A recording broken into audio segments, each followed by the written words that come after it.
Guys finally धुरंधर 2 देखने के बाद यहाँ पे ऑडियंस के बहुत सारे डाउट्स क्लियर हो गए हैं, लेकिन मूवी का जो अंत है उनके माइंड में क्यूरियोसिटी भी है कि आखिरकार जो फाइनल सीन था एंड में क्या हुआ। क्या हमजा का कैरेक्टर जो है, जो कि ओरिजिनल में जिसका नाम जसकीरत है, वो अपनी फैमिली से मिल पाया कि नहीं, और एंड में क्या वो वापस आ गया। क्योंकि बात करें पूरी मूवी की तो ये ऑलमोस्ट 4 घंटे की फिल्म है, और डेफिनेटली पार्ट 2 जो है वो पार्ट 1 से बिगर है। और टू बी वेरी ऑनेस्ट, यहाँ पे स्पॉयलर्स की बात हम लोग करेंगे, यानी कि जिन लोगों ने अभी अगर फिल्म नहीं देखी है वो ये वीडियो देख रहे हैं, तो ये वीडियो प्लीज़ आप तब देखिएगा जब अब धुरंधर 2 देख लियो, क्योंकि स्पॉयलर्स की बात आ जाएगी तो आप लोग का मूड खराब हो जाएगा। और इसीलिए ये स्पॉइलर वीडियो है, क्योंकि हम लोग एंडिंग की बात करने वाले हैं और उसके पोटेंशियल फ्यूचर की, क्या धुरंधर 3 बनेगी कि नहीं। तो ठीक है, तो यहाँ से स्पॉइलर शुरू हो रहा है, लेकिन फिर भी एक नॉन स्पॉइलर रिव्यू आप लेना चाहते हैं तो चलिए बात कर लेते हैं। पार्ट 2 काफ़ी इंटरेस्टिंग है। बहुत लोग को ऐसा लगा था कि अगर ये मूवी 4 घंटे की खींच रहे हैं तो इसकी पेसिंग काफ़ी स्लो होगी, और पेसिंग स्लो होने की वजह से हो सकता है मूवी बीच में डल हो जाए, बोरिंग हो जाए। लेकिन ऐसा कुछ था नहीं, यानी कि इतना सब कुछ होने के बाद भी इसकी पेसिंग काफ़ी ज़्यादा स्मूथ थी। और इंटरवल एक ऐसे टाइम पे ख़त्म हुआ था कि यहाँ पे लोगों को वॉशरूम तो जाना था वॉशरूम, पॉपकॉर्न खरीदना है तो पॉपकॉर्न खरीदना है, लेकिन उसके बाद वो लोग सोच रहे थे कि किसी तरह बस हॉल में जाए, उसके बाद देखें कि वो वाले सीन में क्या होने वाला है। तो कुल मिला के यहाँ पे एक चीज़ तो कंफर्म है कि यहाँ पे जो धुरंधर है वो पार्ट 1 से ज़्यादा ही बड़ी है, और मूवी में इंटेंस एक्शन, इमोशन और एक सैटिस्फाइड एंडिंग भी है, लेकिन उस एंडिंग में क्यूरियोसिटी भी है। यानी कि फुल फ्लैश जो मूवी है वो धुरंधर एपिक है, लेकिन ये एक डेफिनेट एंडिंग है, इसके बारे में पता करना पड़ेगा। और बहुत सारी चीज़ें जो कि रियल वर्ल्ड में हम लोग को देखने को मिली थी ब्रेकिंग न्यूज़ में, वो सारी चीज़ें, वो सारे डॉट्स एक दूसरे से कैसे कनेक्टेड होते हैं, ये हम लोग को देखने को मिला। लेकिन अब आगे की हम लोग बात करें तो वो होने वाली है स्पॉइलर की। सबसे बड़ा जो सरप्राइज़ एलिमेंट मुझको लगा तो वो था यहाँ पे जमील जमाली का। यानी कि वो जो कैरेक्टर है, जो पॉलिटिशियन है, वो स्टार्टिंग से लेके अंत तक हम लोग को कैसा दिखाया गया, और जब अंत में उसका राज खुला, स्पॉइलर अलर्ट सबको पहले से, कि वो भी एक एजेंट है, तब यहाँ पे सब लोग हक्के-बक्के रह गए, इंक्लूडिंग भाई जसकीरत का कैरेक्टर हमज़ा भी। यहाँ पे अजय सान्याल ने उनको वार्न भी किया था कि एक ऐसा एसेट मिलेगा, मे बी तुम्हारी शायद उससे मुलाकात हो ना, लेकिन वो तुम पे नज़र रखेगा। और ऑडियंस को अंदाज़ा नहीं था कौन होगा, कौन नहीं। तो यहाँ पे वो कैरेक्टर सबको हिला के रख दिया डेफ़िनेटली।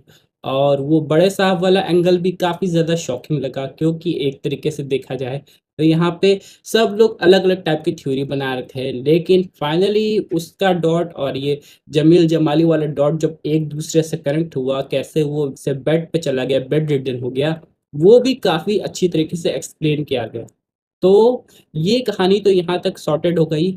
और बहुत लोगों को लग रहा था कि कहीं मूवी की एंडिंग सैड ना हो जाए, यानी कि हमज़ा का सैक्रिफाइस ना हो जाए। ऐसा कुछ हुआ नहीं, हमज़ा सेफली अपने वतन यानी कि इंडिया वापस आ गया।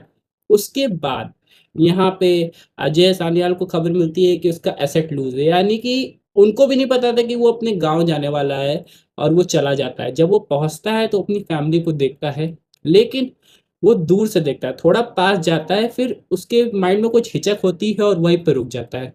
अब यहीं से क्वेश्चन आता है कि वो रुका क्यों? क्योंकि दोस्तों एक कहा जाता है कि वो पूरी तरह हमज़ा भी नहीं बन पाया है, और जसकीरत वो रहा नहीं। यानी कि वो 2 वर्ल्ड के बीच में फँसा हुआ एक ऐसा कैरेक्टर है, जो कि इस समय काफ़ी ज़्यादा परेशान है। हालाँकि उसने सारा काम कर लिया, लेकिन वो समझ नहीं पा रहा है कि वो अपनी फैमिली को फेस कैसे करेगा, कैसे सारी बातें एक्सप्लेन करेगा, और यहीं से वो एंडिंग कट हो जाती है। उसके बाद के जो सीन हम लोग को देखने को मिले हैं, वो जसकीरत के ट्रेनिंग सीन है कि वो कैसे ट्रेनिंग कर रहा था वहाँ पे। तो कुल मिला के एक चीज़ तो तय है कि यहाँ पे ये जो ट्विस्ट है, ये एक तरीके से पार्ट 3 की हिंट देता है, लेकिन मूवी के अंत में कोई आपको ऐसे धुरंधर 3 की ऐसे फुटेज नहीं देखने को मिली होगी कि यहाँ पे धुरंधर 3 आने वाली है। यानी कि अभी मेकर्स को लग रहा होगा कि इस एंड को यहीं पे छोड़ते हैं। हालाँकि ये सिनेमैटिक यूनिवर्स अभी भी ओपन चल रहा है, इसमें काफ़ी ज़्यादा पोटेंशियल है। लेकिन जो लोग ये सोच रहे हैं कि इसके बाद हम लोग को पार्ट 3 देखने को मिलेगी, वो भी जल्द से जल्द उनको थोड़ा इंतज़ार करना पड़ेगा। तो अगर हम लोग इसके आगे की स्टोरी की बात करें तो यहाँ पे क्या हमज़ा का कैरेक्टर वापस चला जाएगा कोई नए मिशन पे या फिर अपनी कंट्री से बाहर जाएगा या फिर कुछ और करेगा। और इसीलिए यहाँ पे इस एंडिंग को एकदम ऑन पॉइंट एक ऐसे क्यूरियस एंगल पे छोड़ा गया है जिससे ऑडियंस कंफ्यूज्ड रहे और यहाँ पे इसका जो वर्ल्ड है यानी कि इसका जो सिनेमैटिक यूनिवर्स है वो भी ओपन रहे हमजा के कैरेक्टर को लेके। यानी कि कुल मिला के यहाँ पे इतनी लंबी मूवी होने के बाद एक एंडिंग के बाद एक दूसरा स्टार्टिंग पॉइंट शुरू हो जाता है और यहाँ पे लोगों को लगता है कि आखिर क्या-क्या होगा। हम लोग बात करें बहुत सारे कनेक्शन की यहाँ पे उरी का कनेक्शन दिखाया गया है, बाकी चीज़ें दिखाई गई हैं। तो कुल मिला के ये मूवी 4 घंटे के बावजूद कहीं से स्लो ट्रैक पे नहीं थी और हमज़ा की कहानी को अच्छी तरीके से दिखाया गया। सारे कैरेक्टर्स अपने-अपने वे में अनफ़ोल्ड होते हुए नज़र आए और सबके कैरेक्टर के साथ वन बाय वन जो भी हुआ, वो सब हम लोग को देखने को मिला।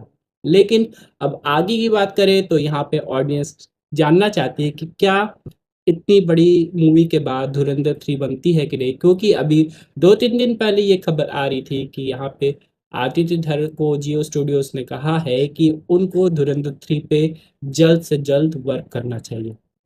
और अगर हैप्पी एंडिंग की बात करें, तो एंडिंग इस वक़्त ख़त्म होती कि हमज़ा चला जाता, अपनी फैमिली से मिल जाता और वहाँ पे मूवी क्लोज़ हो जाती। लेकिन वो उस मोमेंट पे जब जाके रुका, तो फैन्स लोग भी सोच में पड़ गए और सोचने लगे कि क्या हमज़ा खुद से रुका या यहाँ पे अजय सानियाल का कोई आदमी वहाँ जाके पहुँच गया था और दूर से हमज़ा को इशारा कर रहा था कि रुक जाओ, वहाँ जाना मत। उसके पास कोई और मिशन आने वाला है या अभी उसकी फैमिली उसके बिना ही सेफ चल रही है क्योंकि अभी भी बहुत लोग को शायद पता है कि हमज़ा रियली में कौन था, उसकी रियल आइडेंटिटी क्या थी और अगर वो अपनी फैमिली के पास वापस जाता है तो हो सकता है उसकी फैमिली को खतरा हो जाए और इसीलिए वो इनडायरेक्ट वे में कोई उसे शायद रोका होगा, शायद हिंट दिया होगा या फिर ये हमज़ा का इंडिविजुअल डिसीजन था।